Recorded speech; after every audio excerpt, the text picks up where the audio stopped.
Bienvenue. Aujourd'hui, on se penche sur une question qui revient souvent. Pour construire un patrimoine, vaut-il mieux entreprendre, créer sa boîte, ou alors investir? Oui, c'est un peu le dilemme classique. Et pour essayer d'y voir plus clair, on a regardé différentes sources. On a une étude de l'INSEE sur la création d'entreprises en France. D'accord. On a aussi les leçons de la bio de Warren Buffett de Snowball. Et puis une synthèse qui compare de Millionaire Next Door et un rapport de Vanguard sur l'investissement. Pas mal de matière donc. Ah oui, intéressant. L'idée, c'est de décortiquer un peu les avantages, les risques, les compétences aussi derrière chaque voie. On pense souvent à Musk d'un côté, Buffett de l'autre, un peu les deux extrêmes, non? C'est ça. Alors, l'entrepreneuriat, on entend beaucoup parler du potentiel énorme, les startups qui explosent, tout ça. Oui, les fameuses licornes. Exactement. Et c'est vrai, certaines boîtes tech, elles peuvent valoir plus de 10 millions d'euros en 5 ans à peine. Musk, c'est l'exemple type du pari risqué qui peut payer énormément. Qui peut payer, oui. Mais la réalité du terrain, elle est souvent différente, non? Les chiffres de l'INSEE, ceux de 2022, ils sont, comment dire, assez sobres. Ah oui, carrément. En gros, la moitié des entreprises créées ne passent pas le cap des 5 ans. Une sur deux ferme boutique. C'est énorme, oui. Et on sait pourquoi. Souvent, les mêmes raisons reviennent. Le manque de financement, ça plombe à peu près 30% des échecs. Et la mauvaise gestion, environ 25%. Donc l'idée ne suffit pas. Clairement pas. Ce qui ressort aussi, c'est l'importance de l'expérience, de la formation. Ça augmente les chances de survie de 25%. Il faut savoir gérer, quoi. Et puis, il y a l'entrepreneuriat plus classique, on va dire. La boulangerie, l'artisan, ça fait vivre, parfois bien, mais c'est rarement la fortune rapide. Tout à fait. C'est souvent un revenu stable, mais pas exponentiel. Le mythe de la voie rapide et facile, il faut un peu s'en méfier. D'accord. Donc ça, c'est pour l'entrepreneuriat. Et l'investissement, alors? L'autre voie. Alors là, on change de philosophie. C'est plus la patience. L'exemple type, c'est Warren Buffett. Évidemment, il a commencé tout jeune, à 11 ans. 11 ans. Oui, Et il a bâti sa fortune sur des décennies, grâce aux intérêts composés. Un rendement moyen de 20% par an sur plus de 50 ans, c'est juste phénoménal. et sa stratégie, c'est quoi au juste? Acheter et garder, c'est ça? En gros, oui. Acheter des entreprises de qualité qu'il comprend à un bon prix et surtout ne pas spéculer. Il garde très longtemps. Son investissement dans Coca-Cola, c'est l'exemple parfait. Plus de 1000% en 30 ans. Impressionnant. Mais est-ce que c'est vraiment à la portée de tout le monde?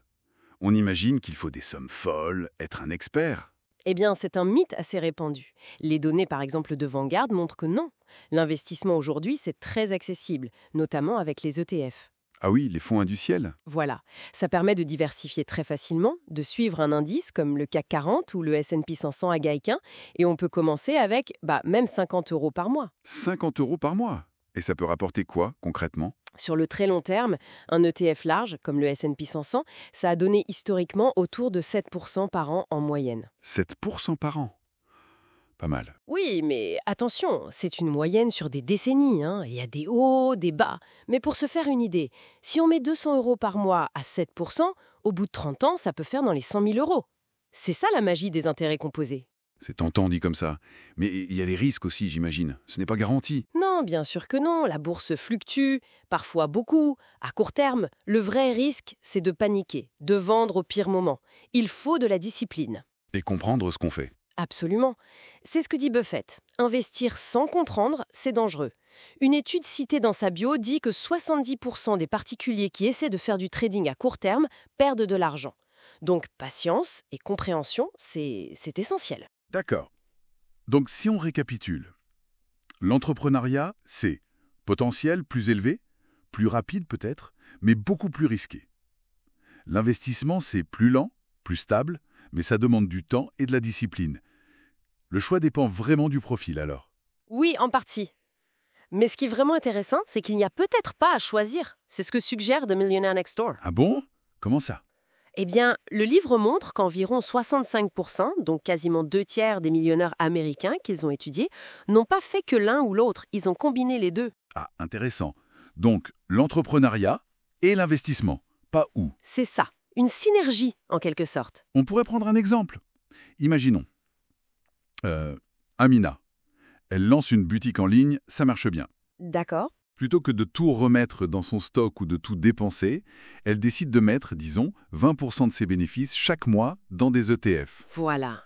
Son entreprise génère le capital, le cash flow, et une partie de ce cash flow est investie à long terme, de manière diversifiée, plus stable. L'un alimente l'autre. Je vois. L'entreprise comme moteur pour créer du capital et l'investissement pour le faire fructifier plus sûrement. Exactement. Ça permet de construire sur 2 piliers. L'entreprise peut accélérer les choses au début, et l'investissement sécurise et fait croître le patrimoine sur la durée. Donc, la vraie question, ce n'est peut-être pas laquelle choisir. Mais plutôt, comment les articuler au mieux? Comment faire en sorte que son projet entrepreneurial devienne aussi le carburant de son patrimoine financier? En conclusion, il n'y a pas une seule voie royale, une recette unique. Ça dépend vraiment de chacun, de ses objectifs, de sa tolérance au risque, de son capital de départ. Tout à fait. Les 2 chemins sont valides. Mais la réflexion finale qu'on pourrait laisser, c'est, vu que la combinaison semble si fréquente chez ceux qui réussissent, la clé n'est-elle pas justement dans cette interaction stratégique? Comment faire jouer l'un avec l'autre au fil du temps pour optimiser la création de richesse? Une belle question pour terminer. Merci pour cet éclairage. Merci à toi.